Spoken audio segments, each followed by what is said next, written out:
Captain Jake Morrison stood on the bridge of the UCS Meridian and watched the stars through the main viewing screen. His ship had been traveling through space for 3 months now, checking planets in the Kepler 442 system for signs of life. So far they had found nothing but empty rocks and gas clouds. Jake was a tall man with brown hair and serious eyes. He had been leading space missions for 15 years and had never seen anything like what appeared on his screen that morning. Dr. Lisa Grant, the ship's scientist who studied alien life, was standing next to him with her mouth open in surprise. "Captain, you need to see this," said Pete Collins from his position at the engineering station. Pete was young and smart, always excited about new discoveries. "The scanners are picking up something huge, about 50,000 kilometers ahead." Amy Stone, who handled all communications for the ship, looked up from her controls with worry in her voice. "Sir, whatever it is, it's bigger than anything we've ever seen. The computer says it's the size of a small moon." Jake felt his heart beat faster, but kept his voice calm. "Put it on the main screen and get me a full scan." "Lisa, what do you think?" "We're looking at..." The screen filled with an image that made everyone on the bridge stop talking. A massive structure hung in space, looking like it was made of crystal and metal.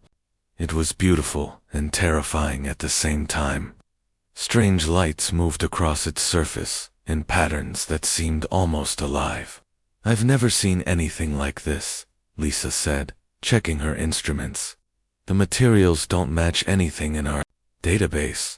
It's definitely not natural, and it's definitely not human."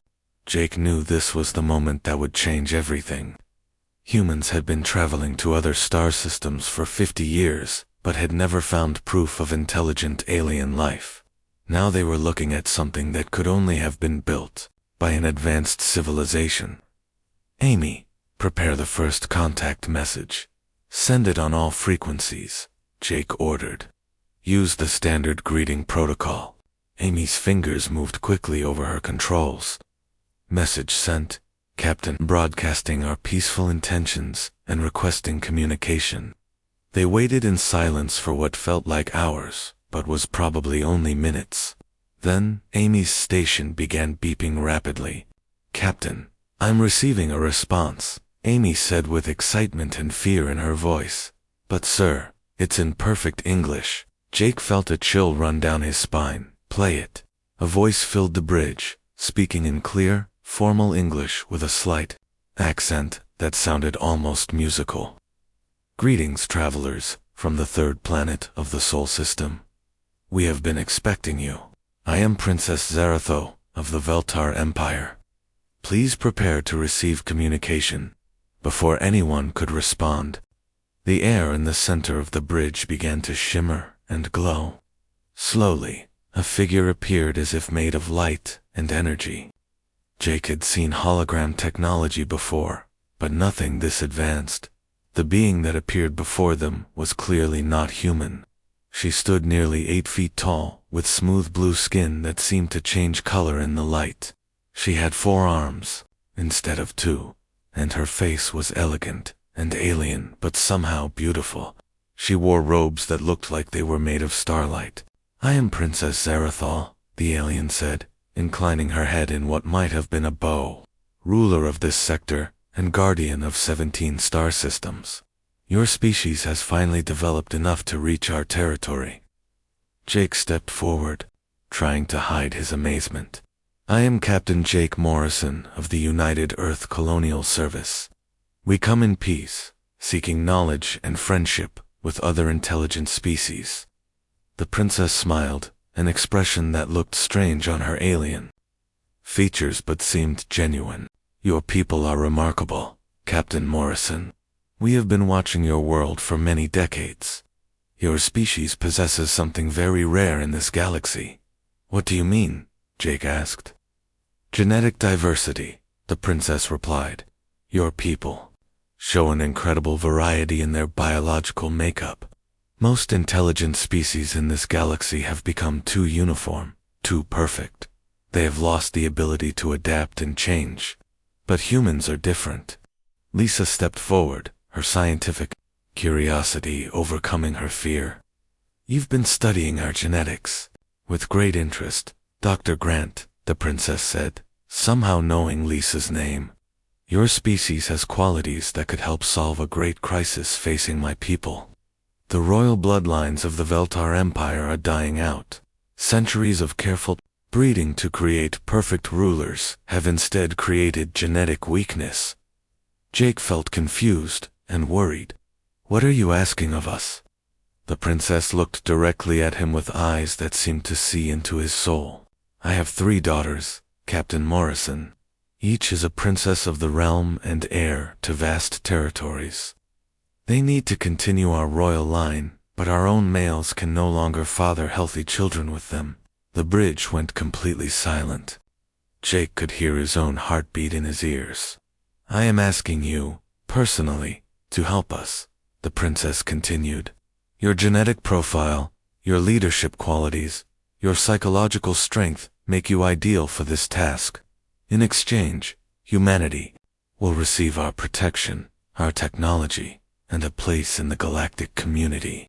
Jake's mind raced. "You want me to breed with your daughters? I want you to father the next generation of Veltar royalty," the princess said simply. "Children who will rule both our species and bring peace to this galaxy. Without this alliance, Captain, your species faces a dark future. Other empires see humans as a threat to be eliminated. Only under our protection can Earth survive." Jake looked at his crew, seeing the same shock and confusion he felt reflected in their faces. "This is a decision I cannot make alone. I need to consult with my government." "Of course," the princess said. "You have 72 hours to decide. Choose wisely, Captain Morrison. The fate of both our species hangs in the balance." The hologram faded, leaving the bridge in stunned silence. The emergency meeting room at Earth Command was filled with the most important people on the planet. Admiral Helen Cruz sat at the head of the long table, her gray hair pulled back and her face showing the stress of the past 24 hours. Around her sat scientists, military leaders, politicians, and religious figures, all trying to understand what Captain Morrison had reported from deep space. Dr. Marcus Webb, Earth's best genetics expert, stood at the front of the room with charts and data displays behind him. His hands shook slightly as he pointed to the alien DNA samples that had somehow appeared in his laboratory overnight. "The genetic compatibility is real," Marcus said, his voice filled with amazement. "I've run the tests 15 times. Human and Veltar DNA can combine successfully." The alien princess wasn't lying about that part. Senator Carol Adams, a woman known for her strong opinions, slammed her hand on the table. "This is insane. We're talking about turning one of our people into a breeding animal for aliens. How is this different from slavery?" "Because it's voluntary," replied Dr. Susan Park, the Earth Council's chief ethicist. "Captain Morrison has the right to refuse. No one is forcing him to do anything." Admiral Cruz looked tired as she spoke. "The question isn't just about Captain Morrison's rights. It's about the survival of our entire species.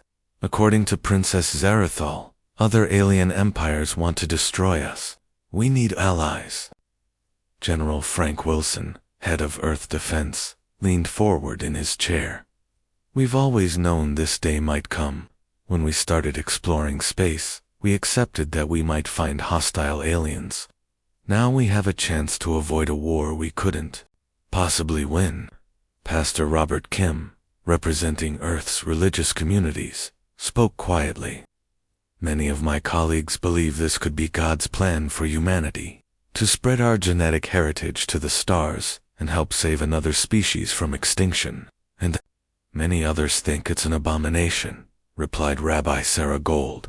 "We're talking about creating hybrid children who might not belong fully to either species." Meanwhile, in a secure communication room, Captain Morrison was speaking with his wife Claire through a video connection. Claire Morrison had been a diplomat before their marriage and understood the weight of global decisions. "Jake, I can see the worry in your eyes," Claire said through the screen. You're thinking about Kelly and the life we've built together. Jake rubbed his face with his hands. They want me to father children with 3 alien princesses. Claire, how can I ask you to accept that? How can I leave you and Kelly for years, maybe forever? Claire was quiet for a long moment. When she spoke, her voice was strong and clear. Do you remember when we first met? You told me that sometimes one person has to sacrifice for the greater good. You said that's what being a leader means. This is different, Jake said. This is asking too much, is it? Claire asked. Jake, if you don't do this, what happens to Kelly's future? What happens to all the children on Earth? You said the princess warned that other aliens want to destroy us. Their daughter Kelly appeared on the screen next to her mother. At 22, she had just graduated from the Space Academy and looked exactly like Claire had at that age. Dad, I want to volunteer to come with you as a cultural liaison. Absolutely not, Jake said immediately. Dad, this isn't just about you anymore, Kelly said. This is about humanity's future. If you're going to help create a bridge between our species and theirs, you'll need someone who understands both cultures. Let me help. Back in the meeting room, the debate continued. 4 hours. Dr. Webb presented more data about the potential benefits of human-alien genetic mixing. The hybrid children would be stronger, smarter, and better adapted to survive in space than either species alone. The medical scans show that Veltar physiology is remarkably similar to human, Webb explained. Their lifespans are much longer. They're more resistant to disease, and their brains can process information faster. But they've lost the genetic diversity that makes humans so adaptable. Senator Adams wasn't convinced. What about the psychological effects on Captain Morrison? What about his family? We're asking a man to essentially become a polygamist with aliens. Dr. Park had been studying Veltar cultural information that the princess had provided. Their social structure is very different from ours. They don't have the same concept of marriage that we do. For them, this would be more like a diplomatic alliance with the goal of creating leaders for both species. President Maria Santos, who had been listening quietly, finally spoke. What does Captain Morrison want to do? Admiral Cruz activated the communication link to Morrison's ship. Jake's face appeared on the main screen, looking older than he had just days before. Captain Morrison, the president said, you've heard our discussions. The decision is ultimately yours. No one will think less of you if you refuse. Jake looked directly into the camera. Madam President, Admiral Cruz, members of the Council. I've been thinking about this for 36 hours straight. I've talked to my wife, my daughter, and my crew. The truth is, I'm terrified. He paused, gathering his thoughts. But I'm more terrified of what happens if I say no. Princess Zarathal showed us images of what other alien empires have done to species they consider threats. Entire planets turned to glass. Billions of people dead. So you'll do it? Admiral Cruz asked. I'll do it, Jake said. But I have conditions. I want my daughter Kelly with me as a cultural expert. I want Dr. Grant and Amy Stone there to help with communication and science. And I want regular contact with Earth. The president nodded, agreed. Captain Morrison, you're about to become the most important human in history. I just hope I don't mess it up, Jake replied. The vote was taken. An hour later, 67 members of the Earth Council voted yes, 31 voted no, and 2 abstained. Humanity had made its choice. As the meeting ended, Dr. Webb approached Admiral Cruz with a worried expression. Admiral, there's something else. The genetic scans show that the hybrid children will have abilities we can't predict. Enhanced strength, telepathic potential, possibly even longer lifespans than the Veltar themselves. Is that good or bad? Cruz asked. I don't know, Webb admitted. We're about to find out. The Veltar homeworld was unlike anything Jake Morrison had ever imagined. As his shuttle descended through the atmosphere, He pressed his face against the window and stared in wonder at the impossible landscape below. Cities made of living crystal grew from the ground like enormous trees, their surfaces reflecting rainbows of light. Floating platforms drifted slowly between the crystal towers, connected by bridges that seemed to be made of solid energy. Dr. Lisa Grant sat next to him, recording everything with her instruments. "The entire planet appears to be one massive organism," she whispered. "The buildings, the transportation systems, even the air filtration networks are all alive." Amy Stone was monitoring communications from the front of the shuttle. "Captain, I'm picking up thousands of different signals. Music, conversations, data streams. It's like the entire planet is talking to itself." Kelly Morrison, now officially designated as cultural liaison, was reviewing the information Princess Zarathol had provided about Veltar customs. "Dad, remember that when we meet the princesses, we need to bow, but not too low. Looking directly at them shows respect, not rudeness like it would on some Earth cultures." Jake nodded, but his mind was focused on the enormity of what he was about to do. In a few hours, he would meet the 3 alien princesses who were depending on him to continue their royal bloodline. The weight of 2 species' futures rested on his shoulders. The shuttle landed on a platform that grew from the ground to meet them. Princess Zarathol was waiting, flanked by guards who looked like living suits of armor, made from the same crystal as the buildings. She wore different robes than before, these ones seeming to shift color with her movements. "Captain Morrison, welcome to Veltar Prime," the princess said, her 4 arms moving in a complex gesture that Jake interpreted as a greeting. "Your journey has been long, but your arrival marks a new chapter for both our peoples." Jake stepped forward and bowed as Kelly had instructed him. "Princess Zarathol, thank you for your hospitality. My team and I are honored to be here." The princess led them through corridors that pulsed with soft light. The walls themselves seemed alive, responding to their presence by brightening or dimming as needed. Jake noticed that the air smelled like flowers and rain, fresh and clean in a way that artificial atmospheres never managed. "Your daughters," Jake said as they walked. "Tell me about them." Princess Zarathal's expression softened, the alien equivalent of a proud parent's smile. "They are each unique, and each perfect in their own way. Liranel is my eldest, a brilliant military strategist who commands the respect of our finest generals. Zanara is a healer and scientist whose research has saved countless lives. Kirasol is the youngest, an artist and philosopher who has spent years studying your human culture." They entered a vast hall with a ceiling so high it disappeared into soft clouds. 3 figures stood waiting in the center, and Jake's breath caught in his throat. The princesses were even more beautiful than their mother, each one tall and elegant, with the same blue-tinted skin, but unique features that showed their individual personalities. The first princess stepped forward. She was clearly the military commander, with broader shoulders and movements that spoke of physical training. "I am Liranel," she said, her voice strong and confident. "I have studied your military history, Captain Morrison. Your species shows remarkable courage in the face of overwhelming odds." Jake bowed to her. "Princess Liranel, I'm honored to meet you." The second princess moved more gracefully, almost floating across the floor. Her skin had silver markings that seemed to shift and change as she moved. "I am Zanara," she said, her voice softer, but no less commanding. "I have reviewed your medical records and genetic profile. You are in excellent health for a human of your age."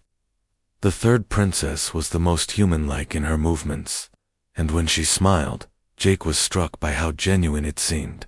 "I am Kirasol," she said, "and I have been learning about human art and music for 5 years, in preparation for this meeting. Your culture is fascinatingly chaotic and beautiful."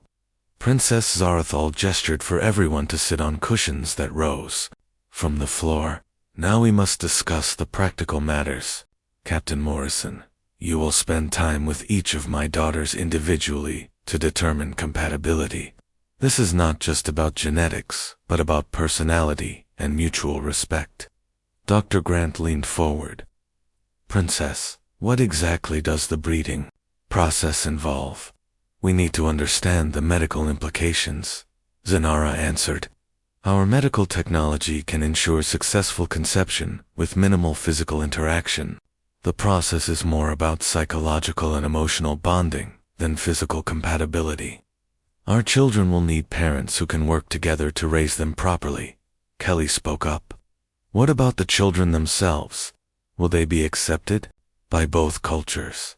That is the challenge we face, Liranel said seriously. Some of our nobles believe that mixing with human genetics will weaken our royal line. Some of your humans believe we are corrupting your species.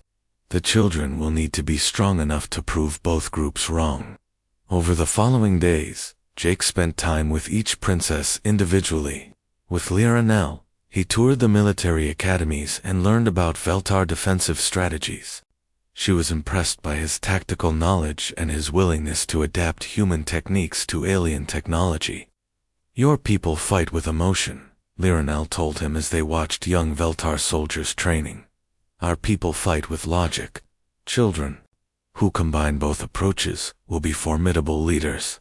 Zanara showed him the medical facilities and explained how Veltar science worked. Jake was amazed to learn that their technology was based on cooperation with living organisms rather than mechanical engineering. We do not build machines, Zanara explained as they walked through a laboratory filled with creatures that processed data and performed calculations. We grow partners. Your human creativity could help us develop new forms of biological technology. Kirasol was the most interested in Earth culture. She had somehow obtained human art, music, and literature, and wanted to discuss everything from Shakespeare to jazz music. Her enthusiasm was infectious, and reminded Jake of Kelly when she was younger. Human art shows such passion, Kirasol said, as they listened to a recording of Beethoven's Ninth Symphony. Veltar art is beautiful, but controlled. I believe our children could create something entirely new. As the week progressed, Jake found himself genuinely liking all three princesses. They were intelligent, thoughtful, and clearly cared deeply about the future of both species. The idea of starting families with them began to feel less like a duty and more like a partnership. But not everyone on Veltar Prime was happy about the human presence. Prince Termalik, the princess's brother, made his disapproval clear during a formal dinner. Humans are a young species, he said, his forearms moving in gestures that Jake's translator indicated were dismissive. They have not proven themselves worthy of joining our ancient bloodline. They have proven themselves survivors, Princess Zaratho replied coolly. Something our bloodline desperately needs to remember how to be. The tension in the room was obvious, and Jake realized that the political implications of his mission went far beyond simple genetics. He was about to become part of a family struggle that could determine the future of an entire galactic empire. That night, as he looked out at the alien stars from his crystal apartment, Jake spoke with Claire through a quantum communication link. How? Are you holding up? Claire asked, her image flickering slightly due to the vast distance. It's not what I expected, Jake admitted. The princesses are remarkable people, Claire. I think you would actually like them. Claire smiled sadly. I think I would too. That makes this both easier and harder, doesn't it? Jake nodded. Tomorrow we begin the actual process. No turning back after that. Jake, Claire said seriously, remember that you're not just representing yourself, or even just Earth. You're creating the future. 6 months had passed since the breeding program began, and Jake Morrison found himself living a life he could never have imagined. The 3 Veltar princesses were now pregnant with his children, and the entire galaxy seemed to be holding its breath to see what the hybrid offspring would be like. The Veltar medical technology had made the process remarkably easy from a physical standpoint. Advanced genetic manipulation ensured healthy development, while allowing Jake to maintain relationships with all three princesses that were based on mutual respect and genuine affection rather than mere biological necessity. Liranel had become his partner in military planning, teaching him Veltar combat strategies while learning human tactical approaches. Her pregnancy had not slowed her down at all, and she continued to command respect from the Empire's greatest generals. During their planning sessions, Jake often noticed her hand resting protectively over her growing belly. "The child will be strong," she told him one evening, as they reviewed defensive positions around the Empire's border worlds. "I can feel his determination already. He will be a great military leader." Zanara had involved Jake in her scientific research, fascinated by human creativity and willingness to try unconventional solutions. Her pregnancy had actually enhanced her abilities somehow, allowing her to process information even faster than before. She spent hours analyzing the genetic development of their unborn daughter. "She will be able to interface directly with our biological technology," Zanara explained, showing Jake brain scans that looked like nothing he had ever seen. "But she will also have your human intuition. She will understand things that pure logic cannot explain." Curasol had been working with Jake to establish cultural exchange programs between Earth and Veltar Prime. Her pregnancy seemed to have unlocked new levels of artistic inspiration, and she had created beautiful sculptures that somehow captured the essence of both species. Her unborn son moved constantly, as if already eager to explore the universe. "He will be a bridge between worlds," Curasol said, her hand moving in gentle circles over her belly. "I can sense his curiosity. He wants to understand everything." Dr. Grant and Amy Stone had been working with Veltar scientists to prepare for the births. The hybrid children would need special care, as they would have capabilities that neither species fully understood. Kelly had become the official human ambassador to the Veltar court, helping to smooth over cultural misunderstandings and building relationships with younger Veltar nobles, who were more accepting of the human alliance. Everything changed on a day that started like any other. Jake was in his apartments reviewing reports from Earth, when Amy Stone burst through the door with panic in her eyes. "Captain, we're under attack," she said, her voice shaking. "Multiple ships, unknown configuration. They came out of nowhere." Jake followed her to the command center where Princess Zarathal was coordinating the defense. The main screen showed dozens of dark, angular ships surrounding Veltar Prime. Their design was unlike anything in the Veltar databases. "The Shendari Empire," Princess Zarathal said grimly, "our ancient enemies. They have been quiet for a century, but now they strike." "Why now?" Jake asked, though he suspected he already knew the answer. "Because of the hybrid children," Liranel said, entering the room, despite being 8 months pregnant. "They cannot allow a new royal bloodline to develop. If our children succeed, the Shendari will lose their advantage in this sector." The battle was unlike anything Jake had experienced. Veltar ships were beautiful, flowing things that moved like living creatures through space. Shendari vessels were dark and aggressive, focusing on overwhelming firepower rather than elegance. The two fleets clashed in the space around Veltar Prime while the hybrid children grew in their mothers' wombs. "We need to evacuate the princesses," Jake said. "If something happens to them, or the children, this entire alliance fails." "We do not run," Liranel said firmly.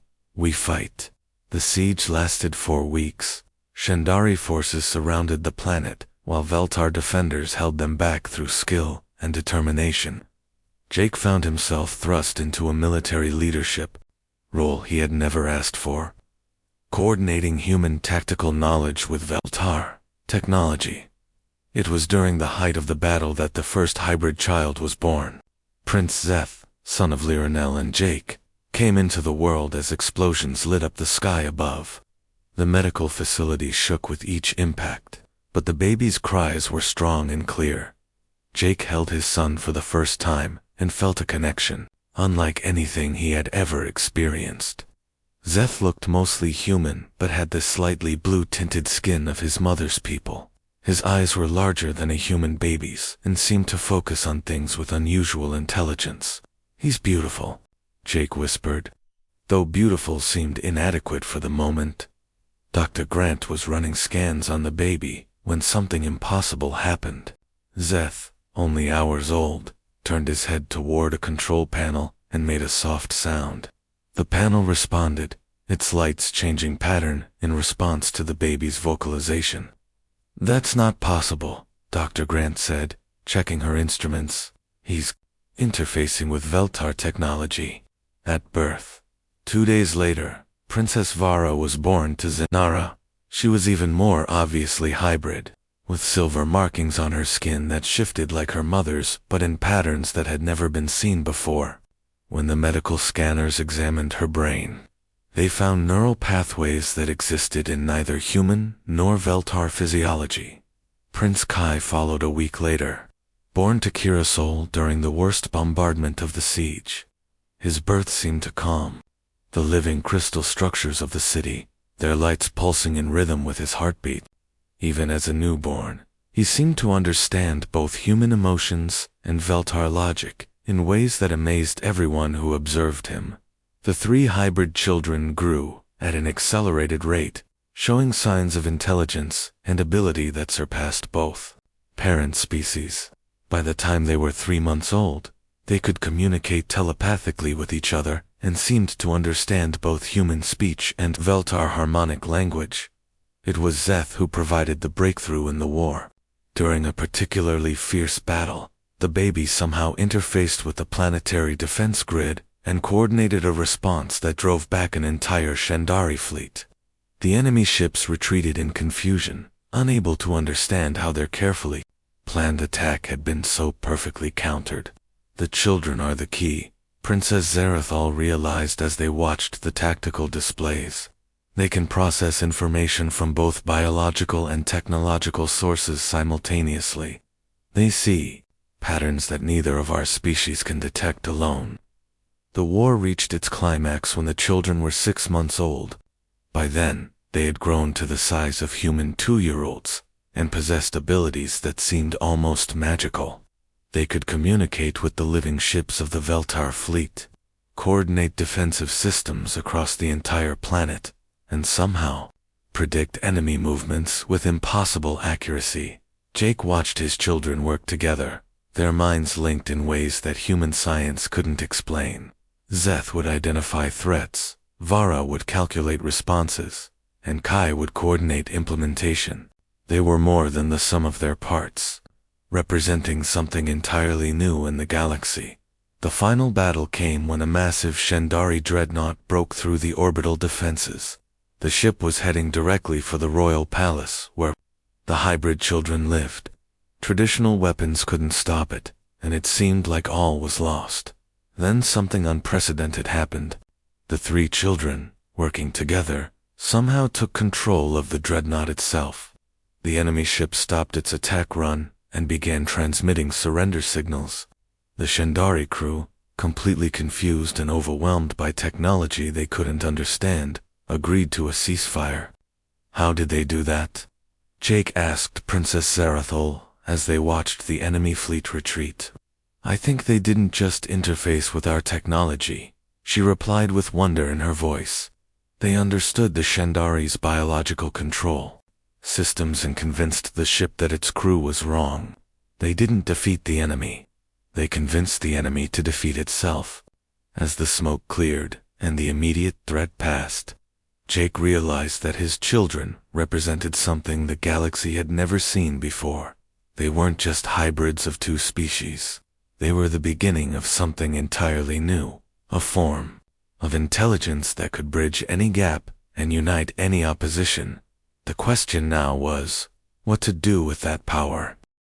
10 years had passed since the end of the Shandari War, and the galaxy had changed in ways no one could have predicted.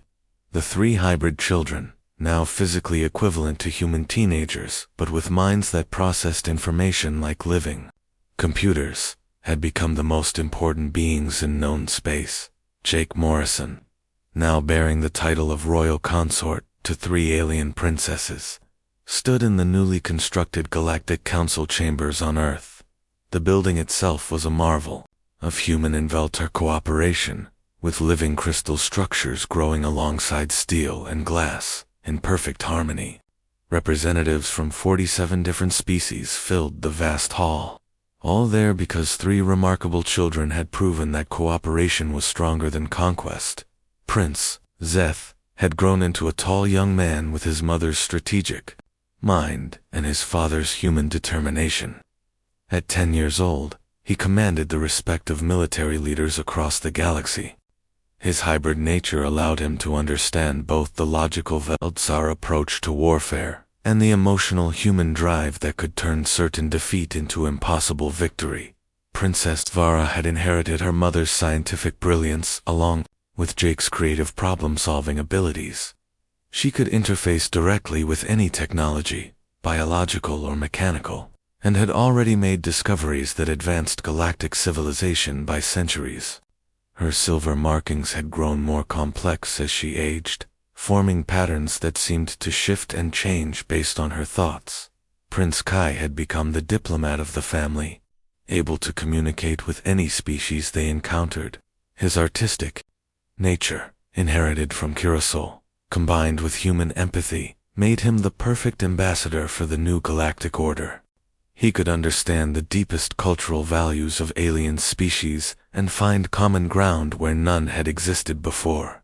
Dr. Lisa Grant, now the director of interspecies biology, was reviewing reports in her laboratory when Kelly Morrison entered with exciting news.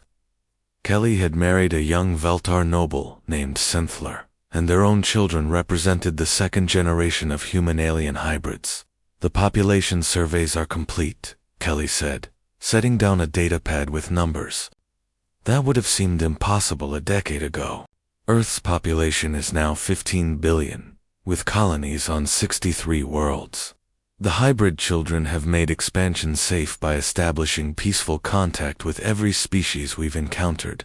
Jake walked through the halls of the Galactic Council building, remembering the fear and uncertainty he had felt when Princess Zarathal first made her proposal.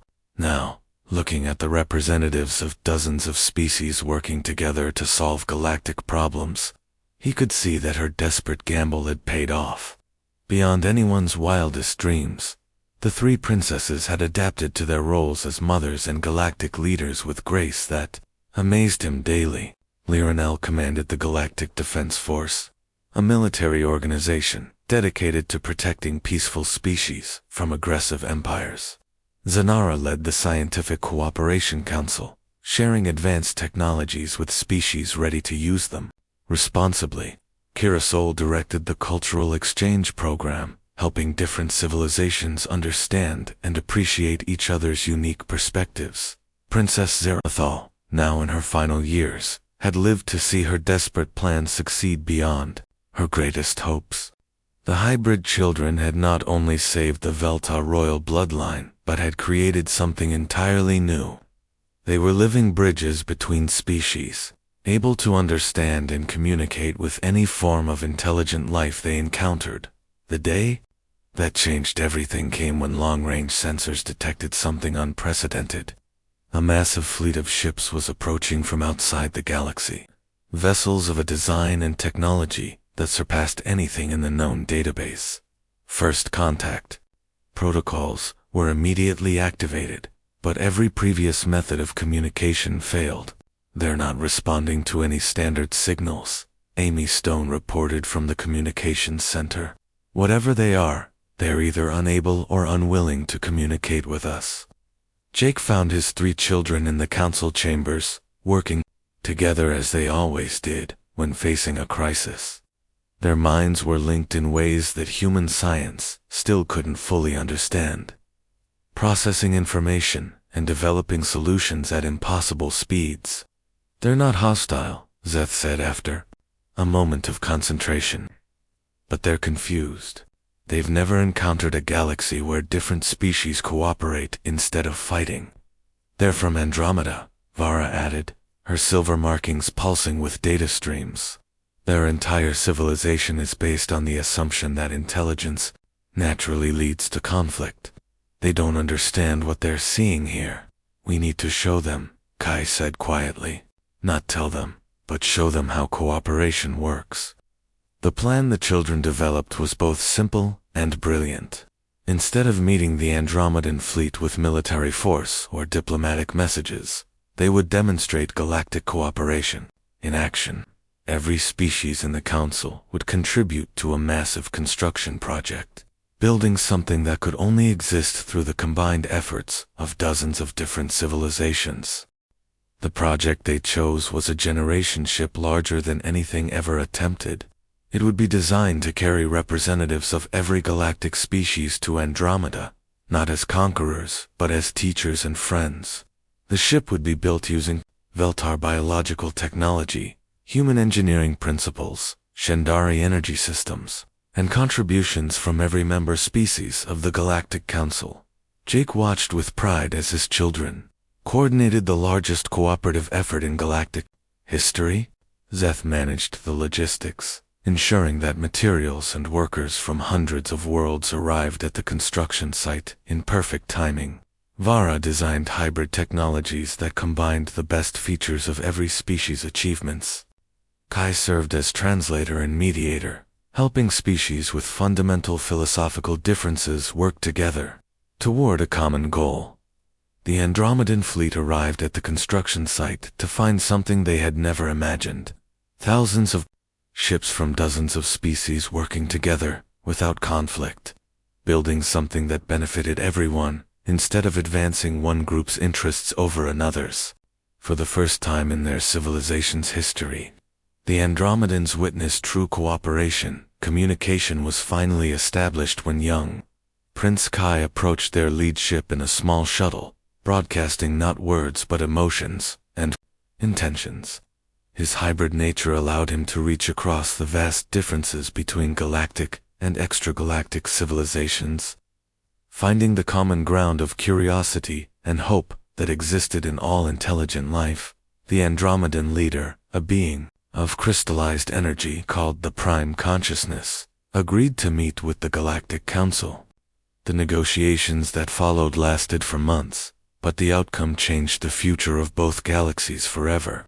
Your species have achieved something we believed was impossible. The Prime Consciousness communicated through harmonic vibrations that Kai translated for the assembly.